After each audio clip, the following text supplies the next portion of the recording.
This is an ABP Life podcast. Kolkata के RG Kar medical अस्पताल में ट्रेनी डॉक्टर से रेप और हत्या के मामले में बंगाल में बवाल जारी है। ममता बनर्जी सरकार के विरोध में छात्रों के नवन्ना अभियान प्रोटेस्ट पर पुलिस के बल प्रयोग के विरोध में बीजेपी का 12 घंटे का बंगाल बंद है।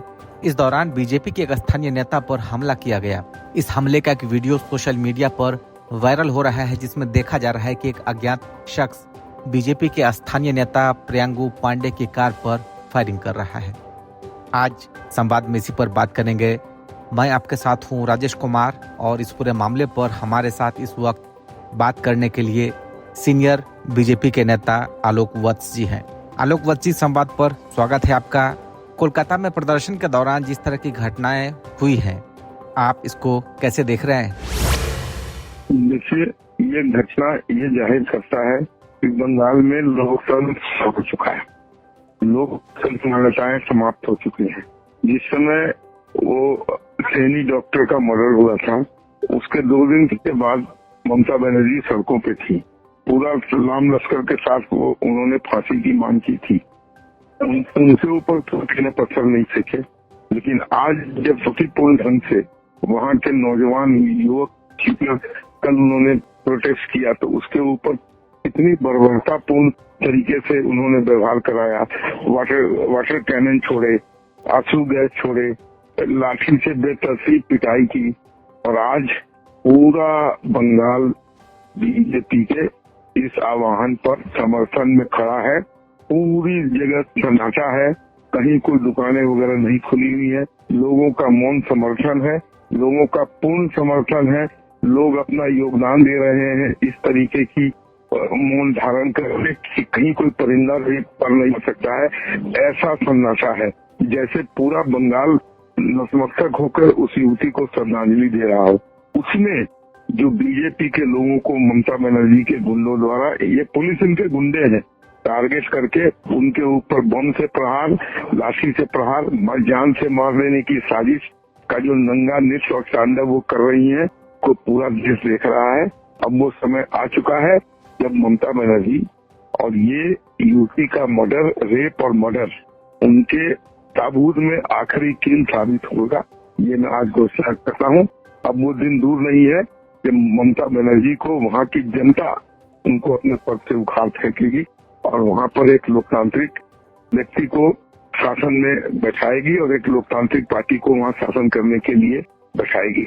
जी सर, हमने देखा जब किसानों का प्रोटेस्ट हुआ था, उस वक्त ममता बनर्जी ने कहा था, जब रोकने की कोशिश की गई थी बॉर्डर पर, तो ममता बनर्जी ने कहा यह तानाशाही है। और आज जब स्टूडेंट प्रोटेस्ट कर रहे हैं तो उनके खिलाफ इस तरह के एक्शन, लोग प्रोटेस्ट कर रहे हैं तो उनके खिलाफ ये एक्शन।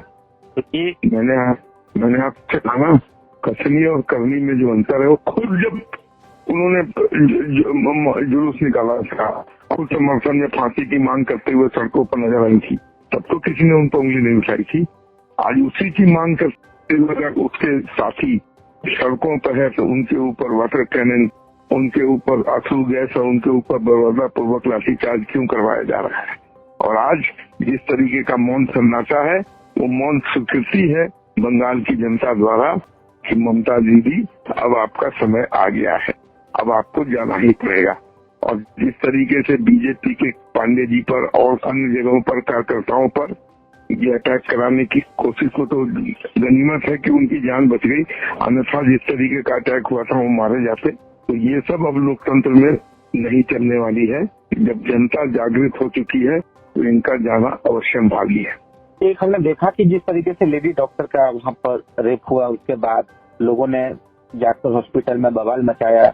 लोगों का जो आक्रोश दिख रहा है इस वक्त, वो कैसा आक्रोश दिख रहा है आप? क्योंकि ये वैसा ही आक्रोश है जैसा कभी 2012 गैंगरेप के बाद दिल्ली में दिखा था, पूरे देश में दिखा था।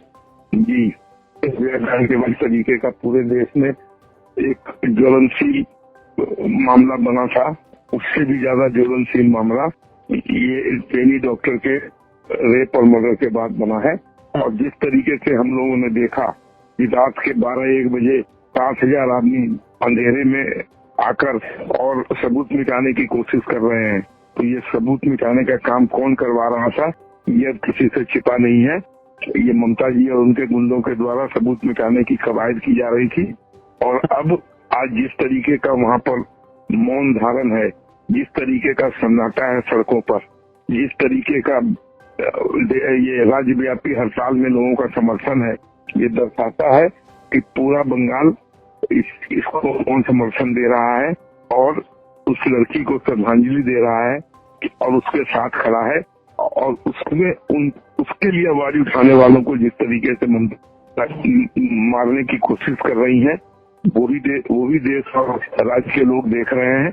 अब ममता जी का अंतिम समय है, अंतिम सांसें गिन रही है उनकी सरकार। आज या परसों में वहाँ प्रेसिडेंट रूल अवश्य लागू हो जाएगा और ममता जी को अपने पद से हटना पड़ेगा। आपको क्या लगता है कि इस तरीके से ममता गवर्नमेंट अगर प्रोटेस्टर्स पे इस तरह के एक्शन ले रही है, वजह क्या है? कोई डर है? क्या वजह? बिल्कुल डर है। सत्ता बचाने की कवायद में वो मेंटली डिरेल हो गई है और जो रास्ते यही कहने थे वो रास्ते अच्छे आ रही हैं। अगर वो प्रेम से सारी चीजें करती होती तो आज पूरी राज्य की जनता उनके साथ खड़ी होती, लेकिन आज इस तरीके का सन्नाटे के साथ वहाँ पर ये हड़ताल को लोग समर्थन दे रहे हैं।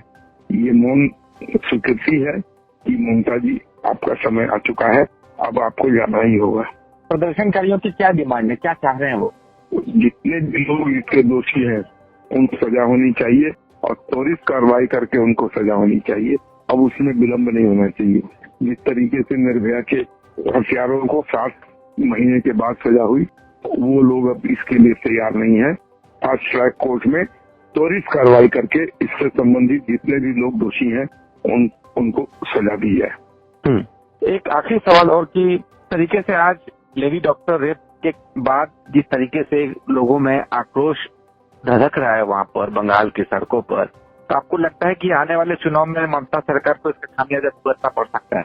बिल्कुल, इसमें कोई शक है क्या आपको कि इसकी प्रतिकूल जी चुनाव तो पड़ेगी और इस तरीके की वारदात से पूरा देश सन्न है, पूरा स्टूडेंट कम्युनिटी सन्न है, लड़कियां सन्न है, औरतें सन्न है, युवतियां सन्न है। तो इस तरीके की वारदात के बाद वैसे ही संदेश खली हमने देखा इनके गुंडों के द्वारा किस तरीके से वहां पर किया जा रहा था रेप और मर्डर।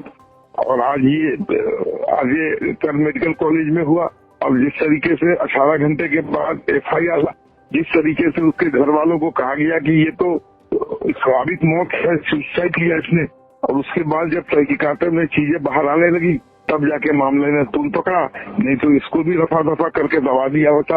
और वो रॉय जो प्रिंसिपल है वहाँ का, डिजाइन का 4 घंटे के अंदर एक दूसरे मेडिकल कॉलेज का प्रिंसिपल बना देना, ये सब क्या दर्शाता है कि वहाँ के लोग, वहाँ सरकारी नीतियां अपनाने वाले लोगों के साथ ममता सरकार खड़ी है और इसका प्रतिकूल असर पड़ेगा। अब ममता जी की उल्टी गिनती चालू हो चुकी है, जितनी जल्दी वो चली जाए ये देखना बाकी रहेगा। जी, तो जाहिर तौर पर आरजी कर मेडिकल अस्पताल में ट्रेनी डॉक्टर से रेप के बाद लगातार लोगों का गुस्सा उबल रहा है और ममता सरकार को कहीं ना कहीं इसका खामियाजा भुगतने का डर सता रहा है। एबीपी लाइव पॉडकास्ट के साथ बातचीत करने के लिए आलोक वत्स जी, बहुत शुक्रिया आपका। धन्यवाद। This is an ABP Live podcast.